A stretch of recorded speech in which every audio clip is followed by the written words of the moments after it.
Vamos resolver o exercício 5 e 6 do grupo 4 do exame da primeira fase de 2020.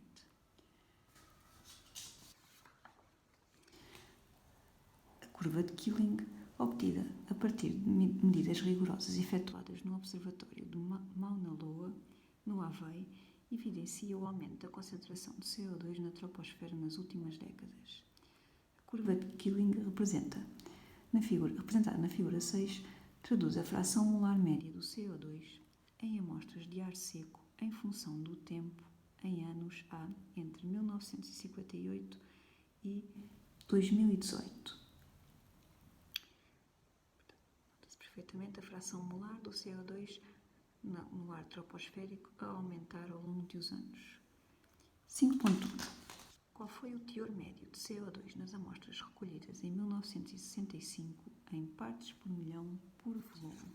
Em volume. Ora, então queremos saber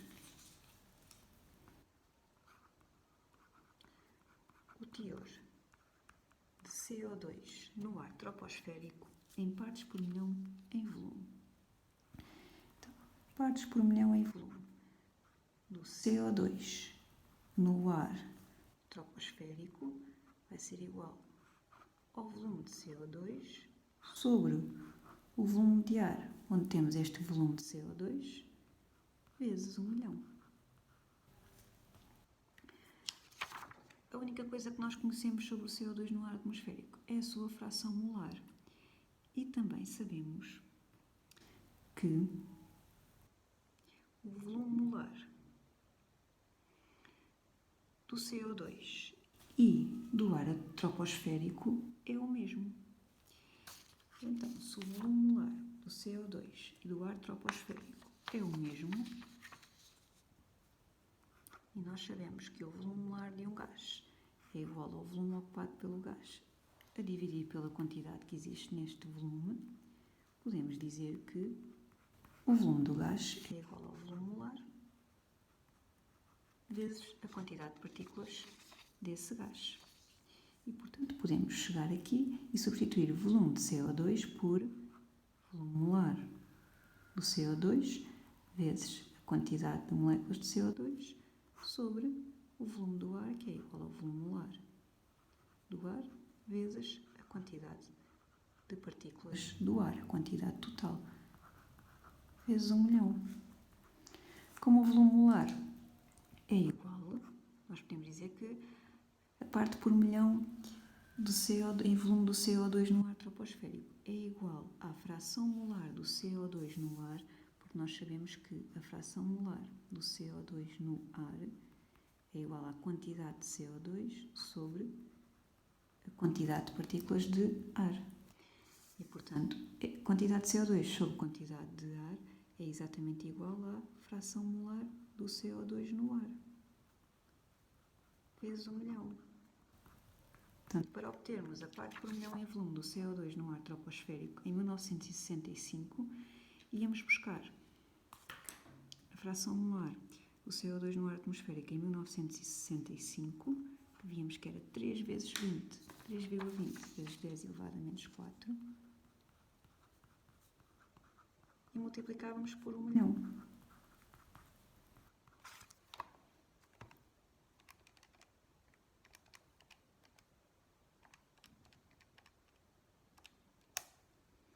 Que dá 320 parte por milhão em volume.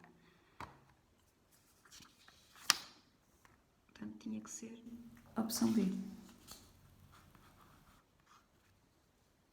passar para 5.2.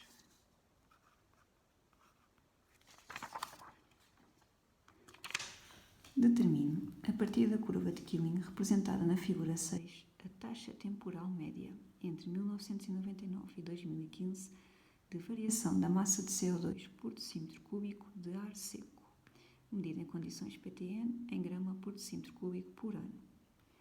Ora, então queremos obter a taxa temporal média, neste intervalo de tempo, da variação de massa de CO2 por decímetro cúbico de ar seco.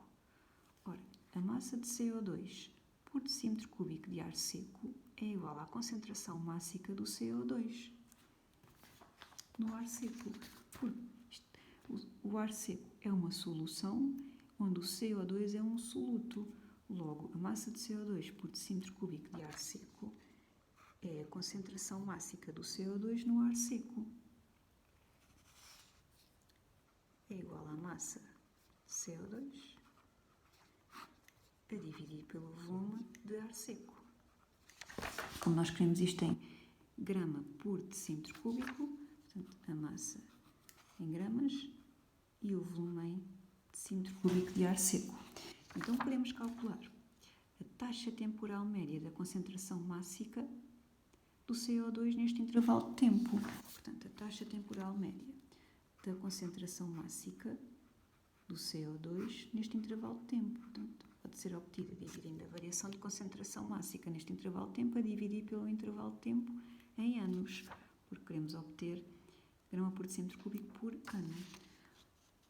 Então, temos que obter a concentração mássica do CO2 no ar em 2015, que é o instante final, menos a concentração mássica do CO2 no ar seco em 1999.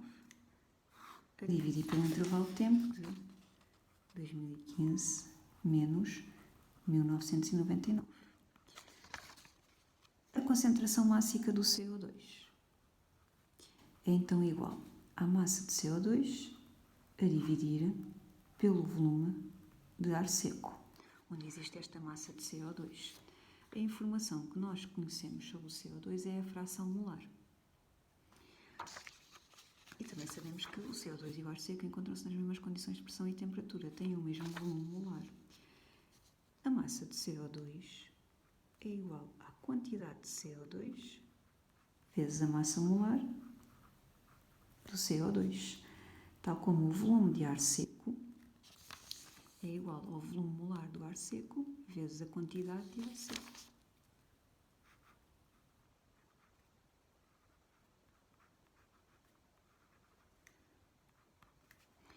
A quantidade de CO2 sobre a quantidade de ar é exatamente igual à fração molar do CO2 no ar. Portanto, isto é igual à fração molar do CO2 no ar vezes a massa molar do CO2 a dividir pelo volume molar de um gás naquelas condições de pressão e temperatura. Ora, então significa que a concentração mássica do CO2 no ar em 2015 vai ter que ser igual à fração molar do CO2 nesse ano, e em 2015 a fração molar do CO2 era 4 vezes 10 elevado a menos 4, vezes a massa molar do CO2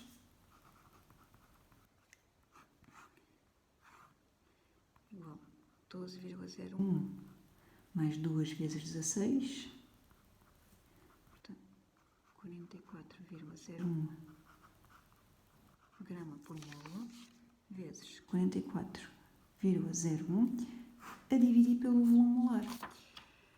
Ora, dizem-nos que isto foi medido em condições PTN. Portanto, o volume molar é 22,4 decímetros cúbicos por mol. Podíamos consultar na tabela de constantes do exame. E, portanto, a concentração mássica do CO2 no ar neste ano era 4 vezes 10 elevado a menos 4 vezes 44,01.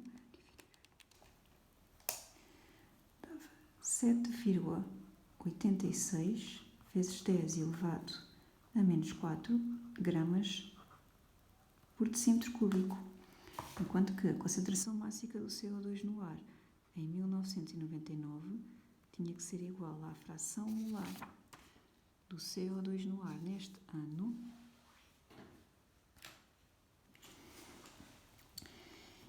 em 1999.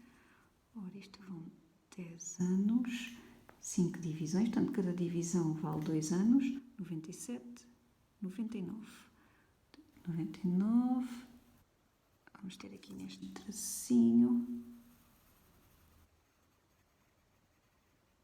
estar aqui, ora, 3,8 vezes 10 elevado a menos 4, menos 3,60 vezes 10 elevado a menos 4. 2 vezes 10 elevado a menos 5, a dividir por 5 divisões, cada divisão vale 4 vezes 10 elevado a menos 6. Portanto, 2 divisões vale 8 vezes 10 elevado a menos 6, o que significa que aquele valor vai ter que ser 3,68 vezes 10 elevado a menos 4. É a fração molar do CO2 em 1999.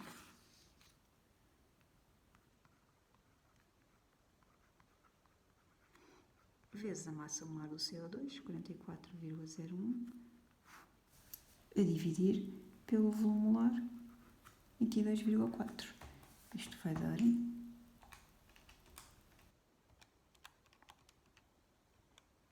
7,23 vezes 10 elevado a menos 4 grama por decímetro cúbico. E, portanto, a nossa variação de concentração máxima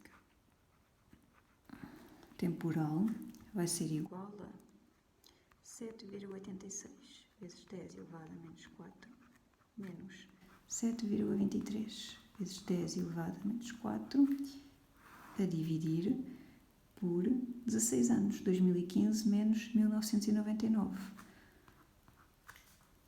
Isto vai dar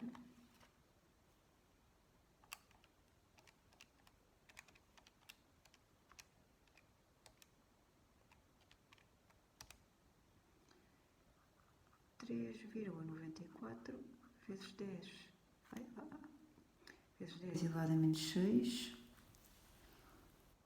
gramas por decímetro cúbico por ano. Tínhamos aqui então a taxa de variação, a taxa temporal média de variação da massa de CO2 por decímetro cúbico de ar seco. 3,94 vezes 10 elevado a menos 6 grama por decímetro cúbico por ano. Vamos passar para o exercício 6.